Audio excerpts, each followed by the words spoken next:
stato molto bravo Schneider che poi subisce fallo, ma c'è la norma del vantaggio. Eto'o trova Milito, vanno avanti i due attaccanti principi dell'Inter. Milito, una finta in area, ancora è il principe Diego Milito, la firma lui, probabilmente questa finale, questa coppa. Bonjour à tous et bienvenue dans un nouveau numéro du Focus. On se retrouve pour la nouvelle saison, le podcast de la Benyamata et la nouvelle saison du club. On va commencer évidemment la saison avec le traditionnel podcast d'intronisation. Et pour le faire, j'ai avec moi Renaud de l'Inter Club de Mons. Comment ça va, Renaud? Super, emballé d'être ici avec toi et j'espère que toi aussi ça va bien. Eh bien, écoute, nickel. Prêt pour cette nouvelle saison? Ouais, franchement, plus que prêt. Un petit peu stressé au vu des résultats durant la pré-saison, mais comme toujours, prêt à subir de nouveaux ravages et coups de stress avec l'Inter. Eh bien, écoutez, messieurs, on va commencer d'ailleurs tout de suite ce podcast pour éviter, évidemment, comme d'habitude, n'oubliez pas, nouvelle saison, mais toujours les mêmes habitudes, de vous abonner, de liker la vidéo sur Spotify, les 5 étoiles, les 5 étoiles sur Spotify et le like pour YouTube. En plus, on essaie de vous mettre justement la vidéo pour être un petit peu plus vivant durant ces vidéos YouTube. Donc, j'espère que vous apprécierez. Renaud, on commence tout de suite donc cette intronisation de la saison avec le Mercato qui est toujours en cours, hein. On est toujours sur ce mois d'août, donc le mercato est toujours en cours. Et on a un attaquant qui est arrivé après le départ du coup libre d'Alexis Sanchez, c'est Mehdi Taremi, 32 ans, salaire de 3 millions d'euros, arrivé libre, qui a marqué très régulièrement plus de 20 buts dans le championnat portugais, qui vient très certainement pour amener un petit peu plus de concurrence aussi à Marcus Thuram et fournir un peu plus de qualité sur le banc. Qu'est-ce que tu en penses, toi, un peu de cette arrivée de Taremi, surtout que là, on a vu la pré-saison, la très belle pré-saison qu'il nous a faite avant sa blessure, 5 buts en 3 matchs de préparation. C'était l'un des meilleurs joueurs de la préparation côté Inter. Qu'est-ce que tu en attends de l'Iran? Bah, pour son arrivée, pardon, désolé, c'est tout bénef à tout point de vue, que ce soit comme pour le jeu, comme pour le club. Je vais commencer par l'aspect, on va dire, le moins important, quand on le voit rien que sur les réseaux sociaux, tout ce qu'il a apporté, le nombre de followers qui a augmenté, les likes sur ses publications.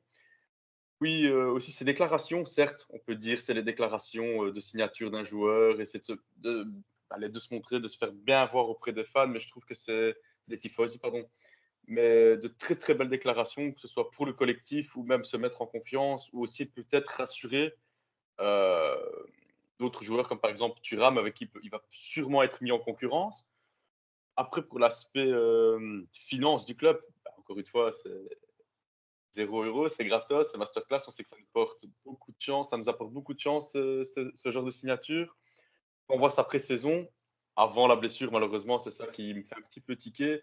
Je pense que c'est un un très bon début, que ce soit dans ses placements, le jeu ou quoi. J'ai pas regardé les matchs dans leur entièreté, ce serait mentir, mais quand on regarde les actions, quand on regarde les après-matchs, honnêtement, je pense que allez, ça peut être vraiment, vraiment très sympa dans notre schéma tactique, dans notre jeu et dans le vestiaire, quoi. Franchement, je pense que c'est une très bonne signature.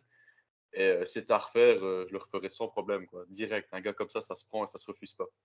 Ouais, c'est vrai que on parle d'un attaquant de qualité qui aurait pu rejoindre d'ailleurs qui aurait dû peut-être rejoindre le Milan la saison dernière, mais dont le deal, ça s'est pas fait. Donc, c'est vrai que pour amener un peu plus de concurrence, c'est vrai que, entre guillemets, malgré son âge, parce qu'on va en profiter, on va profiter de lui quelques saisons. Il a signé 2 ans plus un, si je me trompe pas. Donc, ça va quand même de ramener de la qualité immédiate, hein, parce que bon, pour moi, Taremi est quand même meilleur que les deux précédents attaquants qu'on a eu la saison dernière, que sont Sanchez et surtout Arnautovic.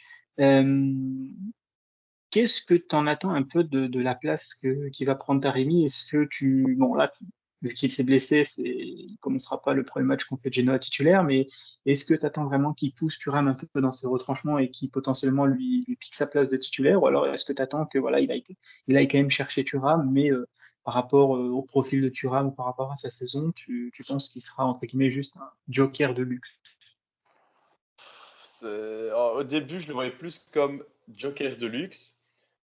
Et quand on voit un petit peu la fin de saison de Thuram la saison passée et son Euro, je me demande si justement il va pas y avoir une concurrence entre les deux.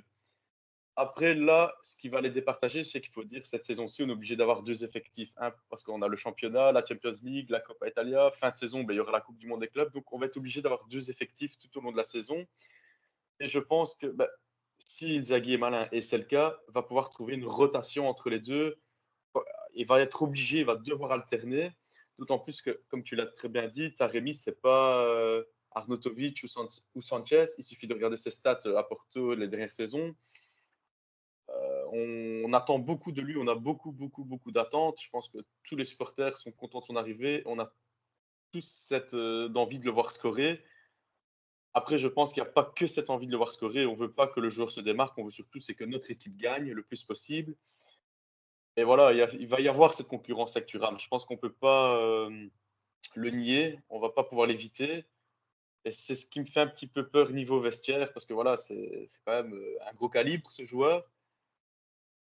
Mais comme je l'ai dit précédemment, je pense que allez, ces déclarations dans les médias, dans les interviews ou autres, font que il est là aussi pour assurer et prouver qu'il n'est pas là pour prendre la place d'un tel ou d'un tel, mais qu'il est surtout là pour faire gagner sur le plan collectif. Et c'est ce que j'espère, quoi. Je disais par rapport à Taremi, tu penses que du coup, on est sur un joueur qui va vouloir venir chercher une place de titulaire, mais entre guillemets, elle est loin d'être garantie pour lui. Ouais, je pense que dans l'attaque, le seul qui a sa place qui est garantie, c'est Lautaro. On va pas chercher. Et je pense que pour les autres attaquants, ils vont devoir se battre. Il va y avoir une concurrence. Et comme j'ai dit, cette concurrence va pas être flagrante dans le sens où il va y avoir une rivalité ou autre. On va pouvoir utiliser cette concurrence, comme je l'ai dit, pour utiliser et créer deux effectifs. Il faut absolument deux équipes. Et je pense que s'il mérite sa place et qu'il nous fait gagner, ça me fait mal au cœur parce que j'adore Thuram, mais ce sera voilà, mérité et ce sera au plus méritant. Et ça va peut-être pousser aussi à Thuram à redevenir le Thuram qu'on avait tout au long de la saison passée, quoi. On va passer à un deuxième cas, on recule un petit peu sur le terrain avec Piotr Zielinski qui lui aussi est arrivé libre du côté qui venait du Napoli, 30 ans, avec un salaire de 4,5 millions d'euros par an net. Sur les 8 saisons qu'il a fait à Naples, il n'y a que 2 saisons où Zielinski a marqué moins de 6 buts. On s'attend quand même, Renault, à être quand même plus ou moins un concurrent de Mkhitaryan, puisque Fratesi concurrence un peu plus Barella sur le côté droit. On sait que Mkhitaryan, il lui reste quand même encore 2 ans de contrat, parce qu'il a fait un contrat en 2026, mais Zelinski, on parle quand même d'un titulaire au Napoli, d'un gros salaire quand même qui arrive au club. Qu'est-ce que tu en attends, toi, de cette saison de Zelinski? Est-ce que, comme beaucoup, tu attends un joueur qui est là pour piquer la place de Mkhitaryan? Est-ce que c'est un joueur que tu dis, il, il concurrence quand même le- allez, l'un plutôt des joueurs les plus importants et cruciaux dans le système d'Inzaghi. Donc, c'est pas facile de faire sortir Mkhitaryan, surtout pour Inzaghi. Comment tu vois un peu la saison de Zelinski? Dans les trois signatures, moi perso, c'est ma préférée. Parce qu'encore une fois, on va renforcer notre milieu qui est déjà le meilleur d'Italie et peut-être l'un des meilleurs d'Europe, si pas le meilleur d'Europe. Et ça va être une concurrence à Mkhitaryan, c'est sûr, c'est certain. Mais ça va permettre aussi de temps en temps à faire souffler et à faire respirer Mkhitaryan. Parce que bon, on sait que c'est le, entre guillemets, le chouchou de Inzaghi, quand on voit, malgré son âge, tous les matchs, tout le temps starter, tout le temps dans le 11. Enfin, Mkhitaryan, et en plus même, perso, c'est l'un des joueurs à qui on peut rien reprocher. Il est exceptionnel, il est élégant, il est partout. Euh, c'est aussi un peu le travailleur de l'ombre, ses placements. Enfin, pour moi, Mkhitaryan, on peut rien lui reprocher. Mais je pense que Zielinski va faire beaucoup, beaucoup, beaucoup, beaucoup de bien à Mkhitaryan comme à notre jeu, comme à notre milieu dans l'ensemble. Ça, ça va peut-être être un petit peu comme la situation Fratesi, Barella, où Fratesi est le backup de Barella. Mais je pense que là, encore une fois, je vais reprendre ce que j'ai dit. Il faut penser qu'il va y avoir un deuxième effectif. Donc, lequel ira, on va dire, dans l'effectif le plus important, soit Zielinski, soit Mkhitaryan. Encore une fois, pour moi, ce sera celui qui mérite le plus, celui qui aura montré les plus belles choses sur les 5-6 premiers matchs de championnat. Mais je pense qu'il va commencer. Enfin, il faut penser petit à petit à peut-être mettre Mkhitaryan dans un effectif comme pour la Coupe d'Italie, pour la Coppa. Et pourquoi pas mettre Zielinski dès le début dans le 11, quoi, tant pis, et mettre Mkhitaryan en backup. Mais bon, voilà, comme tu l'as si bien dit, 8 saisons à Naples. Il n'y a que 2 saisons où il a mis moins de 6 buts, c'est des passes décisives. c'est quand même si c'était un des noms les moins alléchants de Naples, on s'entend très bien, surtout pour on va dire la petite communauté footix, mais non, je pense qu'il y aura une concurrence comme on en parlait avec Taremi et Thuram, mais je pense que là, dans le milieu, il faudra mettre Zielinski à la place de Mkhitaryan parce que, air de rien, Mkhitaryan, je pense qu'il n'a pas joué comme ça jusqu'à ses 50 ans, quoi. Mais après, Zelensky, comme Mkhitaryan, c'est un numéro 10 à la base. Mais Zelensky, on parle quand même d'un joueur, comme je disais, qui marquait au moins 6 buts par Voilà. match, un numéro 8, presque numéro 10. Voilà, dans le, dans le 11 de Spalletti, c'était le milieu de terrain le plus offensif, même si Zambangissa portait pas mal. Euh, Inzaghi, on sait qu'il aime bien travailler avec les numéros 10 pour en faire des Mezzala, voire des Regista pour Çalhanoğlu. Tu le vois aussi naturellement, ce process-là bon, c'est pas un Trégortista non plus, Zielinski, mais de numéro 8-10 pour devenir un Mezzala comme ce qu'il attendra de Zielinski, ce qu'il attendra de Zielinski, Inzaghi.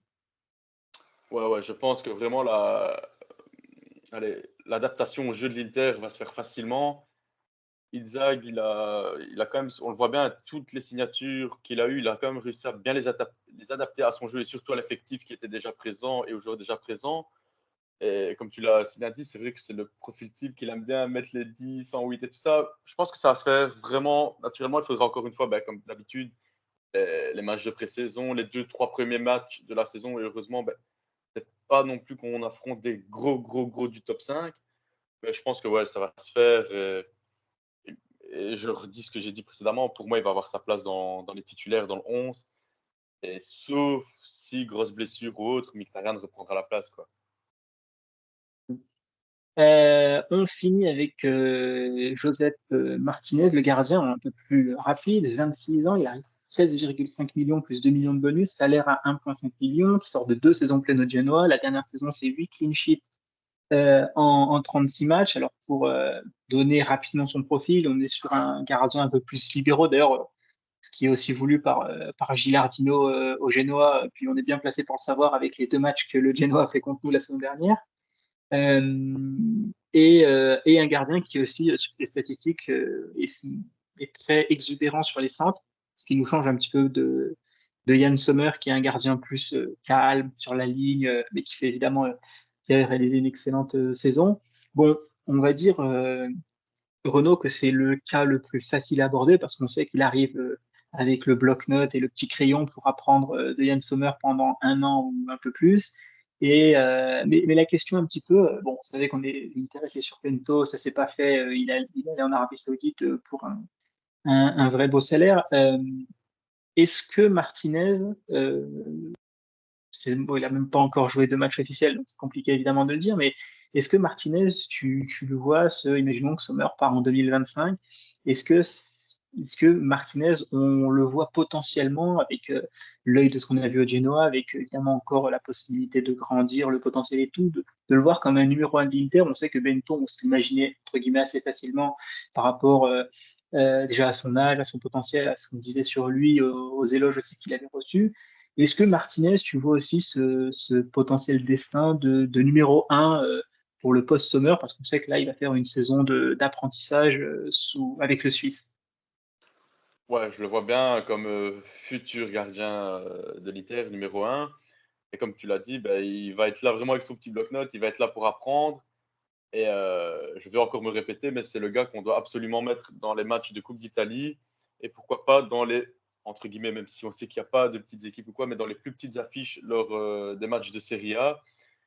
Et pour moi, Sommer a sa place dans tous les matchs de Champions et dans les grosses affiches. Mais ouais, je pense que après, c'est un gardien qui a déjà fait ses classes. Martinez, on l'a très bien vu, les 2 matchs contre nous, et même si on suit un petit peu la Serie A, il nous fait quand même 2, 3 petits sauvetages, il fait des belles sorties. Et comme tu dis aussi, Sommer est beaucoup plus posé, beaucoup plus calme dans ses relances, dans la remise en jeu, que lui, ça va être beaucoup plus explosif.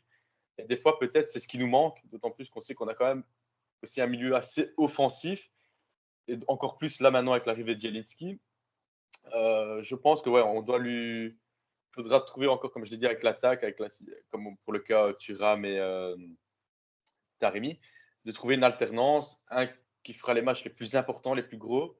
Et dans les matchs, on va dire, où on sait qu'on est totale confiance, même si j'aime pas dire ça parce qu'un match n'est jamais fait, lui permettre de se montrer, de se démarquer, de faire ses preuves.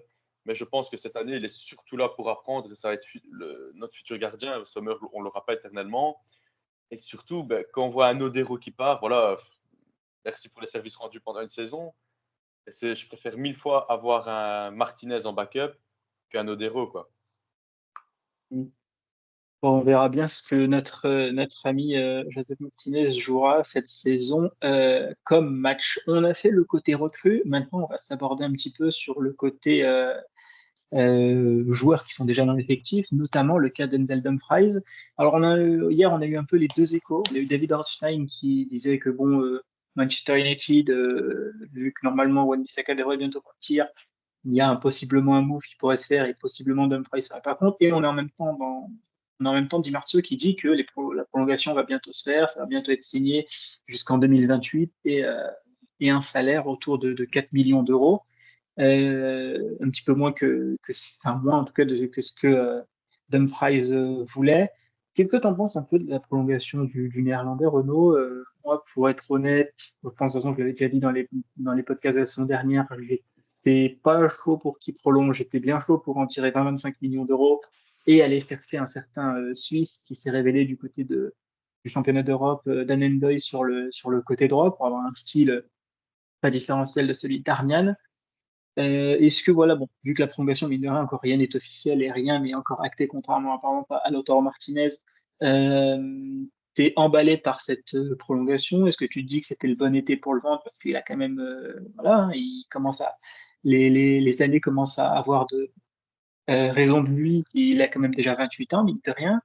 Il est sorti d'une saison un petit peu plus compliquée la saison dernière, même s'il y a eu sa blessure justement du mois de janvier-février. T'en penses quoi un petit peu du cas d'Enzel Dumfries? Mmh, moi, je l'aime bien. Honnêtement, je l'aime bien, même s'il ne fait pas ce qu'on attendait de lui, parce que bah, quand on l'a signé, on attendait beaucoup de choses de lui, parce que c'était un petit peu l'après Hakimi. Il venait clairement pour remplacer Hakimi, donc on avait beaucoup d'attentes sur lui.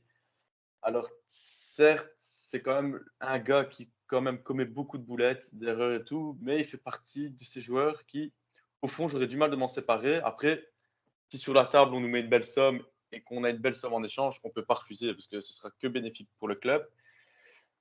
Est-ce que c'était l'été pour s'en séparer, le vendre et avoir un joli pactole et aller se permettre de faire une ou deux recrues?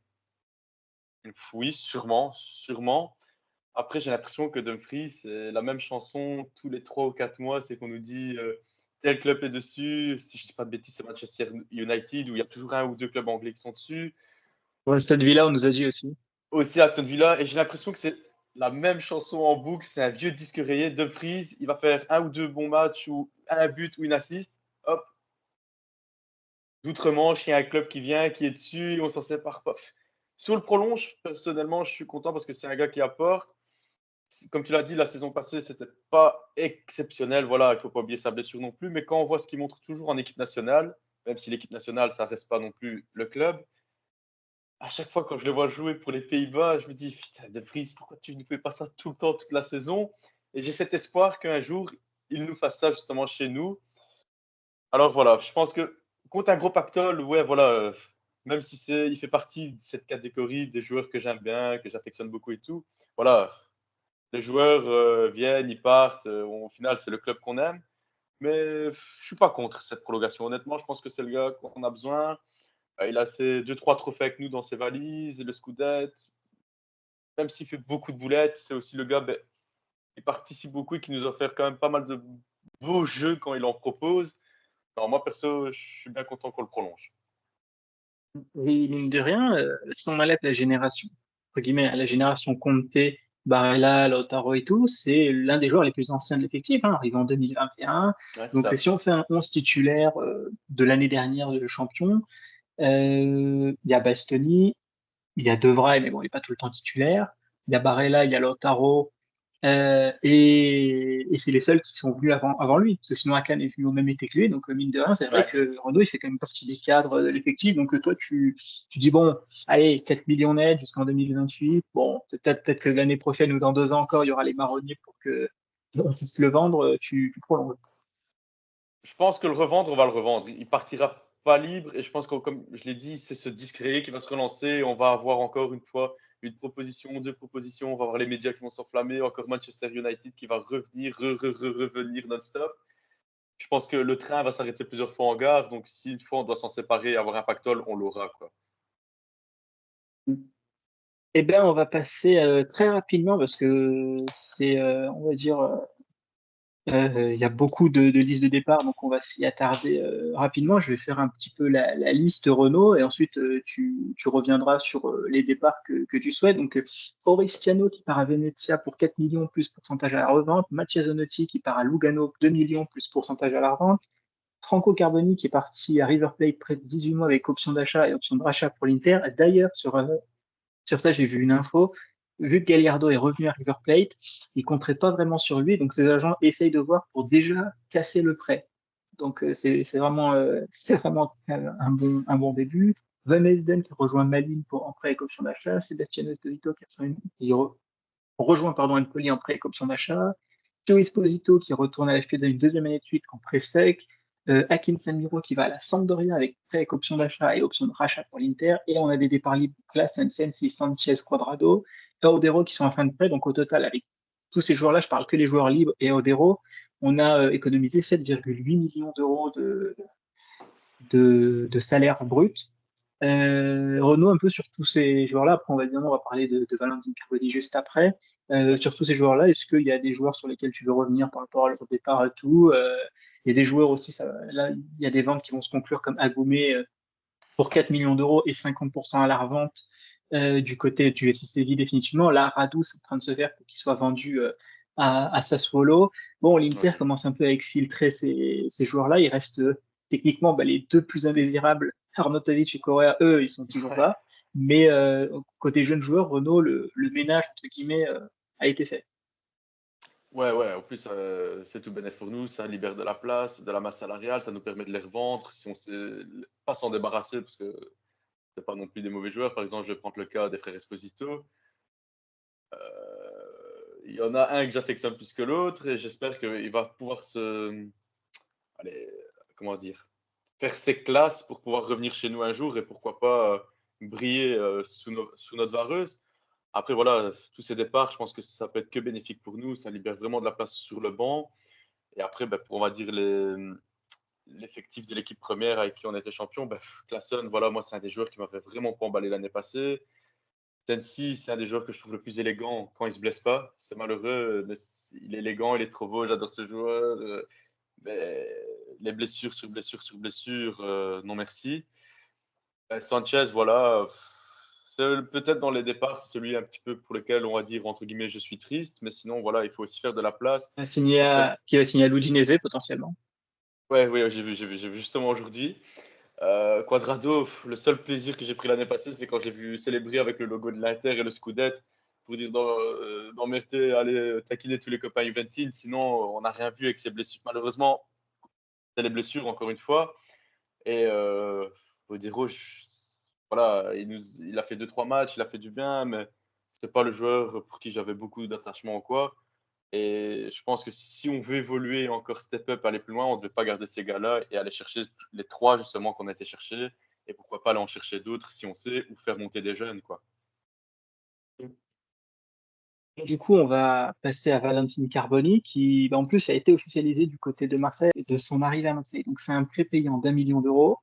Marseille a une option d'achat à 35 millions d'euros plus bonus. Mais si l'Inter voit que bon, la saison elle est vraiment incroyable et qu'on veut le ramener, ou alors si on sait qu'il coûte bien plus que les 40 millions de l'OM, l'Inter paye 4 millions d'euros à Marseille pour annuler l'option d'achat.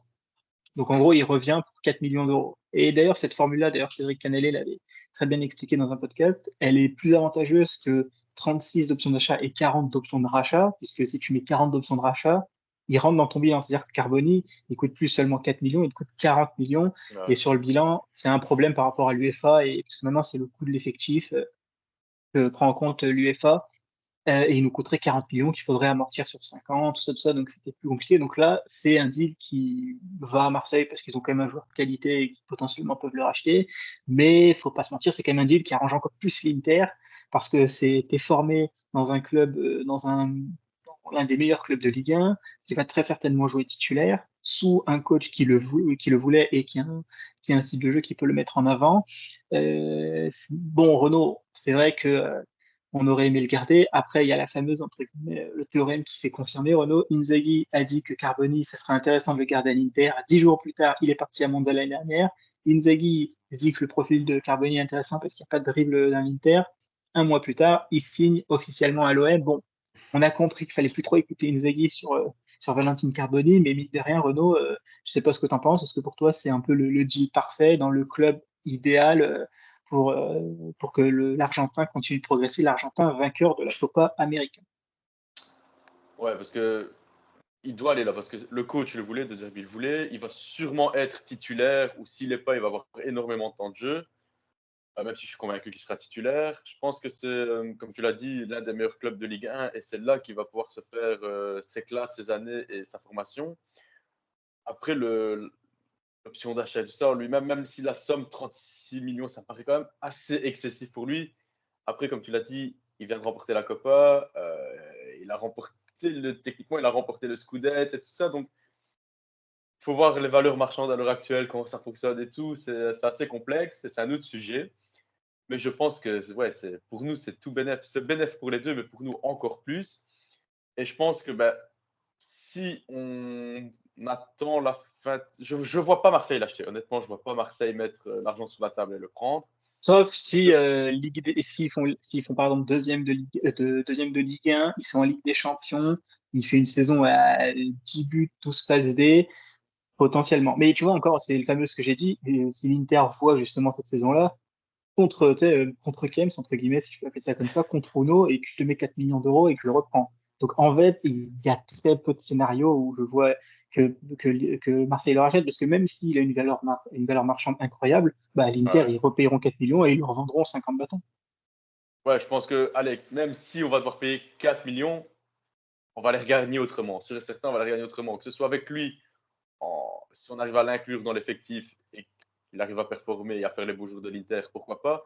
Ou alors en le revendant plus cher pour un autre club, pourquoi pas. Je sais pas, mais je pense que qu'il aille là, dans ce club-là, je pense que ça peut bien lui correspondre. C'est un autre championnat que le championnat italien. Et ça va pouvoir lui permettre aussi d'évoluer, d'apprendre. Et soit nous, gagner de l'argent dessus, ou soit avoir un joueur dont on a besoin pour plus tard dans les années à venir, quoi. C'est vrai que c'est un deal 100% gagnant et on essaiera en tout cas le plus possible de suivre la progression de Valentine Carboni. Bon, côté mercato, on a tout réglé. On va parler un petit peu quand même un peu plus de foot, parce que je voulais revenir aussi sur un sujet important. Il y a quand même pas mal de postes qui vont être mis en concurrence la saison prochaine. Euh, les, bon, il y en a un, j'ai un peu forcé, je suis un peu allé chercher la concurrence, mais c'est possible, entre guillemets, parce qu'il fait aussi une très belle saison. Les quatre où j'ai relevé de la concurrence, et si il y en a d'autres postes, n'hésite pas à le rajouter dans ton argumentation, Renaud. C'est Acerbi de Vrij. Bon, là, de Vrij s'est blessé, là, c'est avantage un peu Acerbi, mais on va dire régulièrement Acerbi de Vrij, Darmian Dumfries, Mkhitaryan Zielinski et Thuram Taremi. Là où j'ai un peu forcé, c'est j'ai dit Bissek Pavard. Parce que Bissek, il nous a quand même eu un sacré début de pré-saison, Il a fait une un très peu dans très la belle lignée de tout pré-saison. ça. Mais Pavard, déjà, lui aussi, Pavard perf. Et en plus, bon, il a été quand même acheté pour un vrai prix. Donc, le cinquième, on va peut-être mettre cette cinquième duel de côté. Sur les quatre premiers, donc un en défense, un sur piston droit, un au milieu de terrain et le quatrième en attaque. Déjà, est-ce que tu vois d'autres concurrences rudes comme ça entre les postes à l'Inter, Renault, et surtout pour toi, qui prendra la place de qui pour toi au fur et à mesure de la saison sur chacun de ces postes? Bon, je vais commencer pour celui qui me paraît le moins important, c'est Bissek et Pavard. Bon, pour moi, Pavard mérite sa place en tant que titulaire, mais Bissek, quand je vois allez, la pré-saison de ouf qu'il nous a fait, la mentalité, rien que le match d'hier, bon, le score n'était pas au rendez-vous, mais ses placements ou autres, franchement, ce gars, il m'impressionne de plus en plus. Déjà la saison passée, j'aurais voulu le voir un petit peu plus et franchement, il me plaît. Et je vais reprendre ce que je disais, c'est le gars qui doit jouer en Copa et il va nous apporter pas mal pour la Coupe d'Italie et permettre à Pavard de souffler. Darmian, Dumfries, Darmian. Moi, je pense que Darmian a plus sa place parce que ce mec, j'ai l'impression, c'est vraiment le couteau suisse. C'est le couteau suisse d'Isaac. Il fait face à un problème, un mot, un geste, Darmian fait le reste. Moi, perso, ce gars-là, c'est le gars, je pense que toutes les équipes doivent avoir au moins un Darmian dans son effectif. Il sait tout faire, il est élégant. Enfin, il n'y a pas photo, là, je pense qu'il n'y a pas de débat. Pour moi, c'est Darmian. Là où c'est un petit peu plus complexe et j'ai du mal à choisir, et c'est 50-50, c'est De Vrij à Cherb.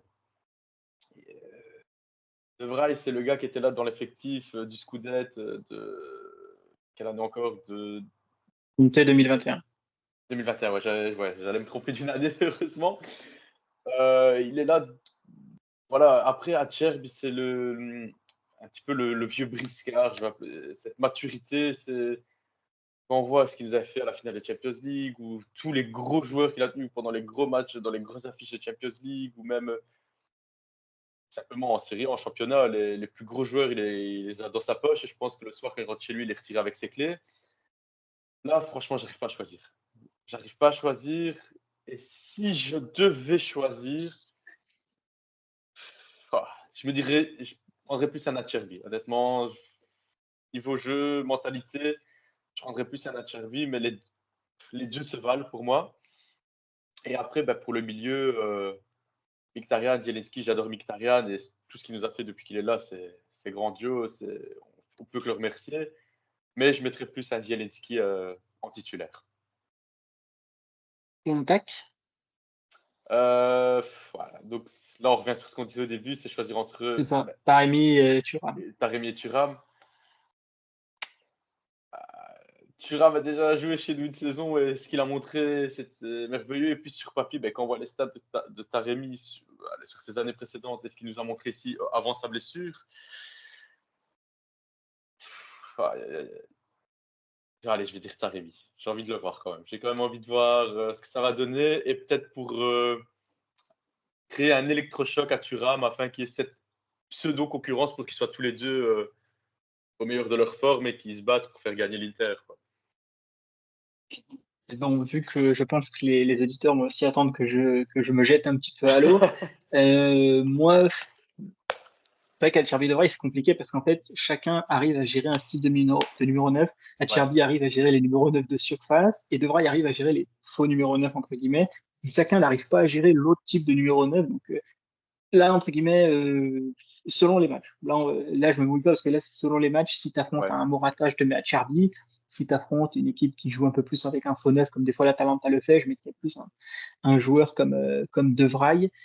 Côté droit, même si j'étais contre sa prolongation, je mets quand même Dumfries parce que Darmian, c'est bien, mais on est en 2024. À un moment donné, Darmian, il a plus ses jambes d'il y a 6 ans. Il a plus ses jambes de Manchester United. Donc, je pense qu'un joueur comme Dumfries peut apporter. Et puis, mine de rien, ça fait quand même une présence en plus aussi dans la surface. Mkhitaryan, Zielinski, je garde Mkhitaryan. En tout cas, au moins sur le début, parce que c'est un joueur beaucoup trop indispensable. On l'a vu en Ligue des Champions, quand Mkhitaryan est sorti, tu sentais déjà que les problèmes commençaient à pointer le bout de leur nez. Bisek Pavard, on continue évidemment sur Pavard, et Thuram Taremi, on n'a aucun joueur de profondeur dans cette équipe, ou très peu, et je suis obligé de garder Thuram pour ce côté de profondeur.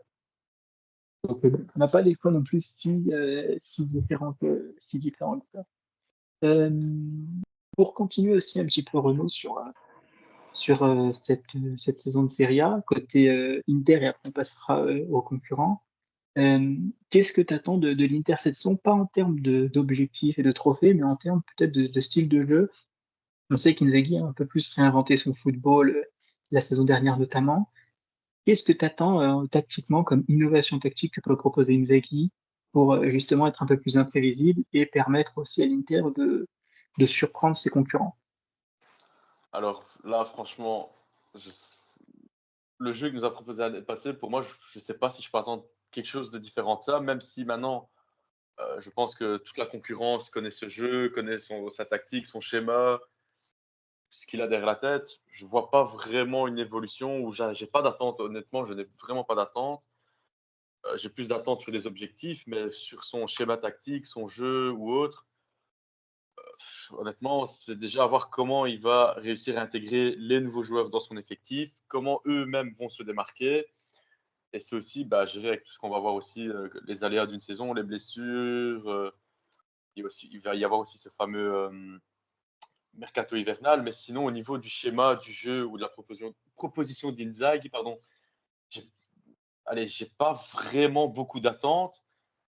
Je pense que ce qu'on a vu l'année passée m'a déjà suffisamment satisfait et j'espère utiliser ce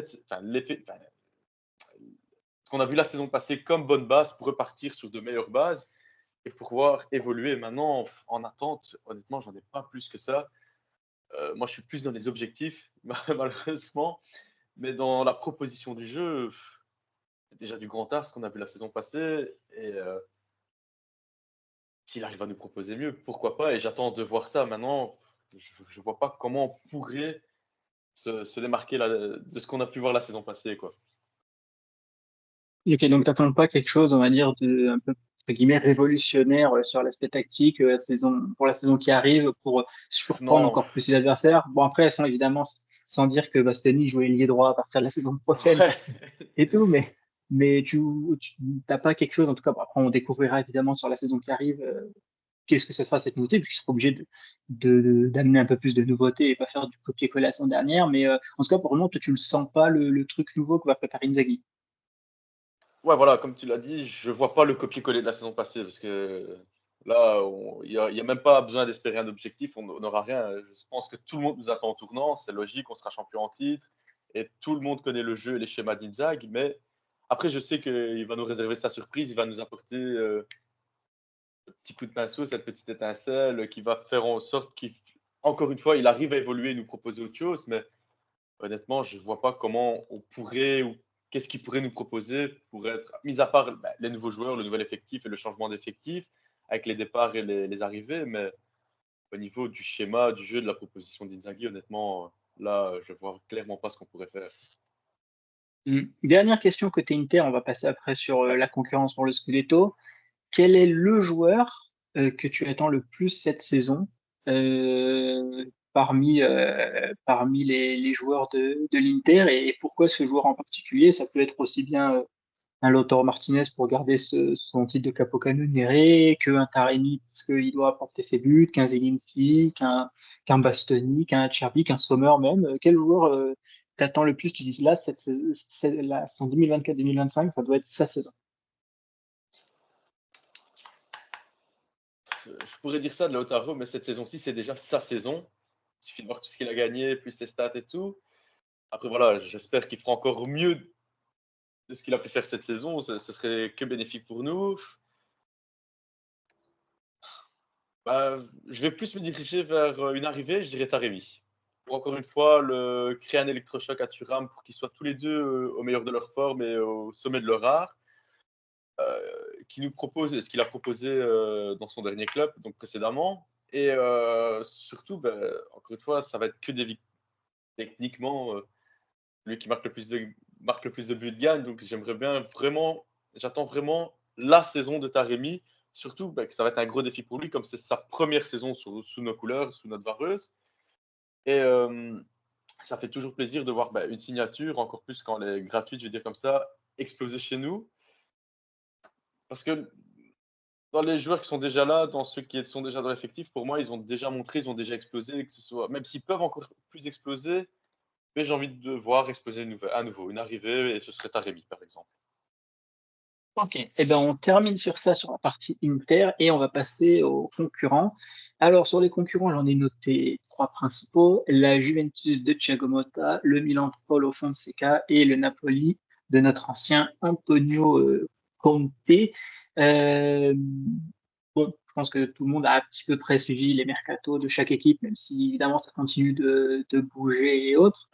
Toi, Renaud, parmi ces trois équipes-là, pour toi, quel est le principal concurrent? Ils sont tous des concurrents évidemment de l'Inter pour le Scudetto, mais quel est celui qui va tenir le plus longtemps sur la durée et qui peut aussi, ou qui peut même potentiellement nous empêcher de faire ce back-to-back parmi ces trois clubs, ces trois entraîneurs avec leurs effectifs et pourquoi? Déjà, je vais retirer le Napoli. J'adore Conte. C'est pas une équipe qui me dérange, mais je pense que ça va craquer. Et au vu de ce qu'on a vu la saison passée, je pense qu'eux, ils sont repartis pour un cycle de 33 ans. C'est méchant. Désolé s'il y a des tifosi du Napoli qui nous écoutent, mais je ne les vois pas aller nous empêcher de faire un doublé. Peut-être que sur les deux rencontres, ils vont venir nous emmerder, nous grappiller, nous fatiguer ou quoi, mais voilà. La Juve, comme d'hab, va tout le temps être là dans les 3 premiers, va nous ennuyer. Les matchs contre la Juve, encore une fois, je le dis tout le temps, c'est comme si c'était une finale, ça va être compliqué. Mais je pense que pour moi, l'équipe qui va le plus nous ennuyer la saison prochaine, qui va être la plus dangereuse, et je pense que le champion et son dauphin se trouvent encore du côté de Milan, et j'espère qu'on sera les champions et eux les dauphins. Mais je pense que l'équipe qui va le plus nous mettre des bâtons dans les roues, et que ça va encore se jouer au mental, et que ça va jouer peut-être jusqu'aux 3 dernières journées du championnat, ça va être le Milan. Je ne sais pas pourquoi, mais après ce qu'on leur fait subir sur les 2 dernières saisons, le nombre de derbies gagnés, les trophées, le Scudetto qu'on a gagné, mais clairement, dans leur visage, dans leur face, évidemment, les joueurs qui sont restés, ça doit leur créer un électrochoc quand même. Je pense que ça doit leur donner une soif de revanche, un nouveau coach aussi. Bah, franchement, je pense que le plus dangereux dans ces trois-là, dans les 3 gros effectifs, ça va être le Milan d'Afosenza. Je pense que ça va être très, très, très, très, très compliqué. Alors moi, je fais un pas de côté parce que l'équipe que je vois, tu l'as mis de côté assez rapidement. Moi, le Napoli de Conte, les premières saisons de Conte, généralement, alors ils sont pas champions, puisqu'on l'a Ouais, vu, notre première on l'a saison vu avec avec nous. Conte, on n'est pas champion. Bon, il est champion avec, ouais, bon, il est champion, tu me diras, avec Chelsea, première saison. Mais généralement, il est pas. Les premières saisons sont un petit peu plus difficiles au début, même avec le Tottenham, par exemple, même s'il fait le top 4. Moi, je pense que c'est une équipe qui va tenir sur la durée parce que ils ont que ça à jouer déjà. Mine de rien, on Mhm. n'oublie pas que le Milan et la Juve ont la Ligue des Champions à jouer et la Juve a la Coupe du Monde des clubs, elle aussi, comme nous. Et une équipe de Conte sur la première saison, on sait qu'au bout de quelques semaines, les automatismes ils vont vite s'arriver. Donc pour moi, c'est l'équipe. Ils ont encore la qualité, mine de rien. Ils ont quand même de la qualité au moins sur les titulaires. Donc moi, je pense que ce sera l'équipe la plus dangereuse. Et puis techniquement, Conte qui empêche l'Inter de faire un back-to-back comme c'est lui qui a arrêté la série de la Juve. Est-ce que La ça serait Juve, pas ouais. quand même un signe Ouais, un peu trop évident? c'est vrai qu'on peut penser à ça, et j'y ai pensé, je pense que tout le monde y pense. Malheureusement, ce qu'il y a, c'est que Conte, quand il va dans un club, il veut beaucoup, beaucoup ses signatures, il veut ses joueurs. Bon, je ne vais pas en citer un, mais on y pense Un tous. certain Lukaku, Belge? un certain Belge, voilà, un certain compatriote. Je pense que ça ne se fera pas. Après, j'ai vu aussi un nom qui est revenu beaucoup de fois aussi, c'est Chiesa, surtout avec ce qui se passe un petit peu pour l'instant avec la Juve. Mais encore une fois, je pense que ça ne se fera pas. Et je me demande même si Conte va faire une saison complète au Napoli, en fait. Je sais pas. Après, je lui souhaite parce qu'il fait partie quand même des coachs que j'aime bien, malgré ses anciennes années à la Juve et tout ça. Mais il fait partie d'un gars dont j'apprécie sa mentalité, son jeu. Mais c'est vrai qu'il peut nous empêcher de faire le back-to-back comme il empêchait de le faire à la Juve. Mais voilà, le Naples ne fait pas aussi peur qu'une Juve ou qu'un Milan, quoi. Mm. Mais je vois ce que tu veux dire, c'est vrai peut-être qu'il manque un peu de qualité, mais par contre, moi, la Juve, Il- c'est un peu l'inverse, c'est que ça manque de. Déjà, il y a pas d'ailier. À part Yildiz, il n'y a pas d'ailier pour le moment recruté. Même si le milieu de Ouais. terrain est très fort et tout, le mercato est pas fini. Je pense pas qu'ils pourront combler tous les postes d'ici la fin du mercato. Donc, ils ont 2 tableaux, 3 tableaux à gérer, 4 tableaux si on parle même de la Coppa Italia. Donc, il y a 4 tableaux à gérer. Et quand je regarde l'effectif, moi, je vois pas un effectif qui peut gérer 4 tableaux. Le Milan. Moi, je sens un peu pas le choc, mais c'est un peu encore, je sens encore une équipe un peu naïve et tout. Même sur le mercato, ça accélère pas comme ça devrait accélérer et tout. Parce que mine de rien, en Italie, si je regarde bien, l'équipe qui a le plus accéléré, vu que l'Inter c'est compliqué à dire, vu qu'on n'avait pas beaucoup de recrues à faire, mais peut-être, je suis en train de me dire, il existe entre l'Atalanta et le Napoli, quoi. Sur le nombre de recrues et la rapidité dans laquelle elles sont venues, j'hésite peut-être entre ces 2 équipes. J'aurais peut-être pu parler de l'Atalanta, qui sont quand même champions d'Europe. Bon, s'ils sont champions d'Europe Ouais. avec l'Europa League, mais on va voir ce que ça va donner. Je termine avec une dernière question, Renaud, sur une petite prédiction, parce que il y a les gars de la team Benamata qui vont s'essayer aux prédictions sur la saison d'ici quelques jours. Vous pouvez retrouver, on vous mettra tout ça avant le premier match de la saison contre le Genoa. Toi, Renaud, un peu 3 prédictions sur cette saison qui arrive. Ça peut être n'importe quoi, le nombre de buts, le nombre de clean sheets de Sommer, tel joueur finira titulaire devant tel joueur, quelque chose quand même de plutôt factuel qu'on pourra checker facilement. 3 prédictions que tu as envie de faire sur cette saison, qu'elle soit Alors, collective ou individuelle d'ailleurs. euh, en individuel, je vois bien, parce que ça va être en soi, même si c'est pour, on va dire, une récompense de la saison passée, ou même de ce qui se passe actuellement, je vois bien aller Lautaro écrire l'histoire et aller chercher un ballon d'or, et je lui souhaite. Et au vu des stats et de ce qu'il a gagné, honnêtement, après la concurrence est quand même assez rude, mais c'est toujours élégant d'avoir un ballon d'or dans son effectif.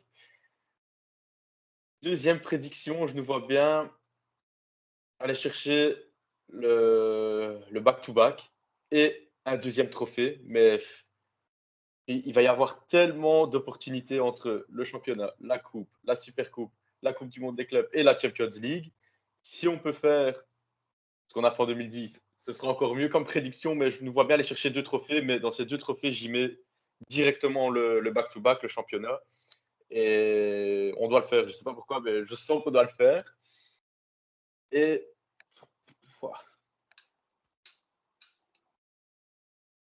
une autre prédiction, à part le trophée Lautaro Ballon d'Or, je vais rester sur Lautaro. Je le vois bien vraiment faire encore capo canonnière, nous mettre, malgré, on va dire, la concurrence avec Taremi, Thuram ou peut-être une autre arrivée, ou peut-être si Arnautovic reste et qu'il a un Concurrent des déclic. autres clubs aussi. Du Vlahovic, du Morata, Bon, là, il s'est blessé Skamaka, donc c'est plus compliqué. Du Ouais, Lukaku, parce que mine de rien, ça sera quand même un concurrent pour. On va dire que le Capo Canoniere, ça va encore jouer aux 25-30 buts. Donc, il y a pas mal de joueurs dans cette liste aussi qui sont ouais. capables de mettre 25-30 buts, donc ils les ont déjà mis. Ouais, aussi, ouais, il peut le faire. Après, il y a aussi peut-être encore un Osimhen qui peut se réveiller, un Vlahovic ou un Léo, mais je vois bien Lautaro aller refaire 2 saisons de suite, pourquoi pas MVP de Serie A en tant que capo canonnière, quoi, et toute compétition confondue, pourquoi pas exploser la barre des 40. Je suis peut-être fou, mais on ne sait pas de quoi demain est fait, et je lui souhaite, et je nous le souhaite surtout en tant que supporter. Eh bien, écoute, Renaud, on va terminer ce podcast sur ça. C'est avec cette nouvelle saison qui commence. On arrive d'ici un peu moins de 10 jours. Il y aura le premier match contre le Genoa à l'extérieur, du coup, au Marassi, avec une journée de série quand même difficile, en tout cas pour nous, parce que mine de rien, j'ai vu la Juve joue contre Comme. Le Milan, j'ai oublié. Le Milan et le Napoli, j'ai oublié contre qui joue, mais je crois qu'on a peut-être l'adversaire le plus difficile à affronter parmi les gros de la Serie A, donc il va pas falloir se louper. Eh bien, écoute, merci Renaud pour ce podcast. Merci à toi pour ton invitation.